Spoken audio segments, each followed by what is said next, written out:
संतोष ही है सबसे बड़ा सुख। बहुत समय पहले की बात है। एक गांव में बड़े ही विद्वान पंडित जी रहते थे।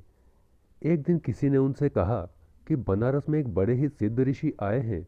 अगर उनके पास कोई भी वेद और शास्त्रों का अध्ययन करेगा तो वह दुनिया का सबसे बड़ा ज्ञानी व्यक्ति बन जाएगा। यह सुनकर साधु ने सोचा, क्यों ना मैं ही वहां पर सबसे पहले पहुंचूं और उनके पास जाकर वेदों और शास्त्रों का ज्ञान ग्रहण करूं, ताकि दुनिया में मुझसे ज्यादा ज्ञानी व्यक्ति कोई ना हो। यह सोचकर साधु जी उसी दिन बनारस के लिए निकल गए और उन ऋषि के पास पहुंचे। 1 वर्ष तक उन साधु जी ने सिद्ध ऋषि के यहाँ पर वेदों का ज्ञान लिया। अब उनकी शिक्षा लगभग पूरी होने वाली थी। मन ही मन साधु जी सोच रहे थे, अब संसार में मुझसे ज्यादा ज्ञानी व्यक्ति कोई नहीं होगा। सभी मेरे चरणों में प्रणाम करेंगे और मेरी खूब इज्जत होगी। साधु जी अगले ही दिन अपने गांव के लिए रवाना हो गए। गांव पहुंचते ही सबसे पहले उन्हें एक व्यक्ति मिला जो बड़ा ही निर्धन था। उसने साधु जी से प्रश्न किया, साधु जी, मैं आपसे एक प्रश्न पूछना चाहता हूं, अगर आप उसका उत्तर दे पाओ। साधु जी बड़े ही घमंड से बोले, हाँ हाँ, क्यों नहीं। ऐसा कौन सा प्रश्न है जिसका उत्तर मैं नहीं दे सकता? तुम निर्भय होकर पूछो। उस गरीब व्यक्ति ने पूछा, साधु जी, आप मुझे यह बताइए कि संसार के लोग इतने दुखी क्यों हैं?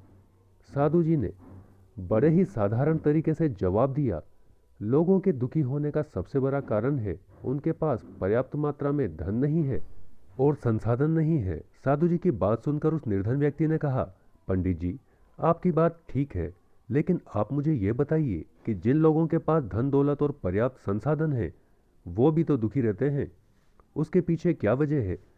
साधु जी समझ नहीं पा रहे थे कि उस निर्धन व्यक्ति को उसके प्रश्न का क्या जवाब दें। उस निर्धन व्यक्ति ने कहा, पास में ही एक बड़े ही अमीर जमींदार जी रहते हैं जो इतनी धन संपत्ति होने के बावजूद भी अपने जीवन में खुश नहीं है। उन्होंने मुझसे कहा है कि अगर कोई व्यक्ति मुझे यह बता दे कि मेरे दुख की असली वजह क्या है तो मैं अपनी पूरी संपत्ति उसे दान कर दूंगा। साधु जी को जैसे ही इस बारे में पता चला तो उनके मन में लोभ आ गया और उन्होंने कहा, बिल्कुल ठीक है, मैं तुम्हें कुछ ही दिनों में बता दूंगा कि उन जमींदार जी के दुख का कारण क्या है। साधु जी ये कहकर वहां से निकल गए और वेदों और शास्त्रों में उस किसान के सवाल का उत्तर ढूंढने लगे, लेकिन लाख कोशिश करने के बाद भी वो प्रश्न का उत्तर नहीं ढूंढ पाए। मन ही मन साधु जी को एक ही चिंता खाए जा रही थी, अगर मैं उस व्यक्ति के द्वारा पूछे गए सवाल का सही उत्तर नहीं दे पाया तो मेरे हाथ में आई इतनी सारी संपत्ति चली जाएगी। मुझे कुछ भी करके उस किसान के प्रश्न का उत्तर ढूंढना ही होगा। पंडित जी ये सोच ही रहे थे, तभी पास में ही एक गरीब वहां से गुजर रहा था। उसने जैसे ही उनके चेहरे पर तनाव के भाव देखे तो उसने उनसे पूछ लिया, साधु जी, क्या हुआ? आप इतने परेशान से क्यों दिख रहे हैं? उसकी बात सुनकर साधु जी ने कहा, मैं एक प्रश्न का उत्तर ढूंढ रहा हूं कि संसार में लोग दुखी क्यों हैं। इस बात पर भिखारी ने कहा, आप मेरे साथ कुछ दिनों तक रहें, आपको आपके प्रश्न का उत्तर मिल जाएगा। पंडित जी ने सोचा, इस प्रश्न का जवाब नहीं मिला तो इतनी सारी संपत्ति मेरे हाथ से चली जाएगी। थोड़े दिन की तो बात है, इस भिखारी के साथ रहने में क्या दिक्कत है? और उन्होंने भिखारी से हाँ कह दिया। भिखारी रोज सुबह उठकर ही भीख मांगने के लिए निकल जाता। साधु जी भी उसके साथ साथ दिन भर रहते थे। यही सिलसिला 5 से 7 दिन तक चला। साधु जी देखते, भिखारी को कोई दिन तो काफी सारे रुपए मिल जाते और कोई दिन वो खाली हाथ ही वापस घर आता, लेकिन फिर भी भिखारी रोज खुश रहता। उसके चेहरे पर बिल्कुल उदासी नहीं दिखती थी। एक दिन तो कौतूहलवश साधु जी ने उससे पूछ ही लिया, तुम ऐसी स्थिति में भी खुश कैसे रह पाते हो?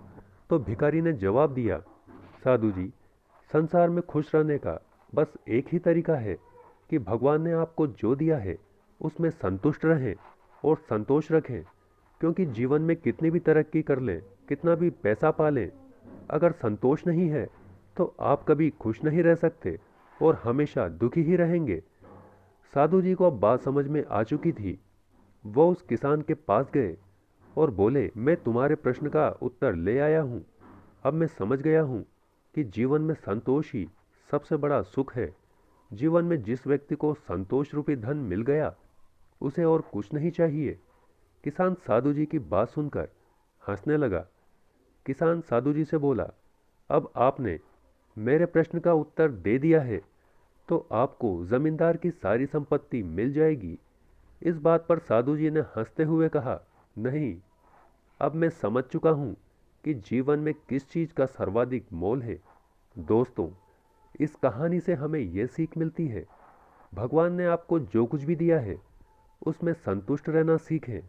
संतोषी व्यक्ति ही सदा सुखी रहता है, और जिस व्यक्ति की लालसा कभी शांत नहीं होती, वह और अधिक पाने की चाह में जीवन भर दुखी रहता है और अंत में ऐसे ही चला जाता है। आपको हमारी कहानी कैसी लगी कमेंट करके हमें ज़रूर बताएं। चैनल को लाइक शेयर सब्सक्राइब करना ना भूलें।